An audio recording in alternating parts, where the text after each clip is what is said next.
ఒక కథలో పాము కాటుకు గురైన ఒక కోడి కోళ్ల గూడులో బాధపడుతుంటే మిగతా కోళ్లు సహాయం చేయకపోగా తన విషం వల్ల మాకు ఏం జరుగుతుందో అని ఆ కోడిని బహిష్కరిస్తాయి.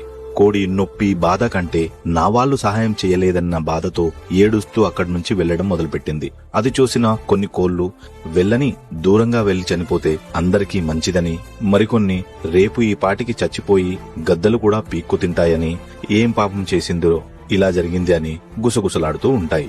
మరుసటి రోజు ఎగురుతూ వచ్చిన ఒక పిట్ట కోళ్ల వద్దకు చేరుకొని, మీ తోబుట్టు ఇంకా చనిపోలేదు, పాము కాటు వల్ల తన కాలు మాత్రమే పోయి లోయలో తను జీవించి ఉంది, కాని ఆహారం లేక చాలా అవస్థపడుతుంది, మీ సహాయం కోసం ఎదురు చూస్తుంది అని చెప్తుంది. కోళ్ల గూడులో ఉన్న కోళ్లు, లేదు, నాకు గుడ్డు పెట్టే సమయమైంది, నేను రాలేను, నా కోడి పిల్లలు చిన్నవి, నేను కూడా రాలేను, నా పుంజు నన్ను వదిలి ఉండలేదు, నేను రాను అని సాకులు చెప్పి పిట్టను పంపేశాయి.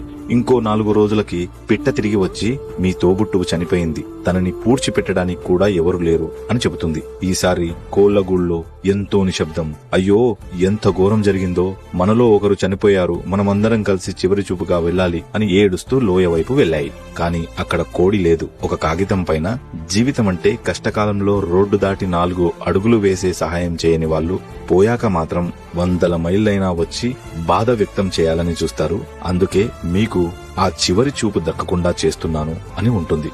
ఈ కథ కోడిది కాదు, కుటుంబంలో ఉంటూ ఎదుటివారి బాధని కూడా పట్టించుకోలేని మనలాంటి వ్యక్తులది. Download ShareChat.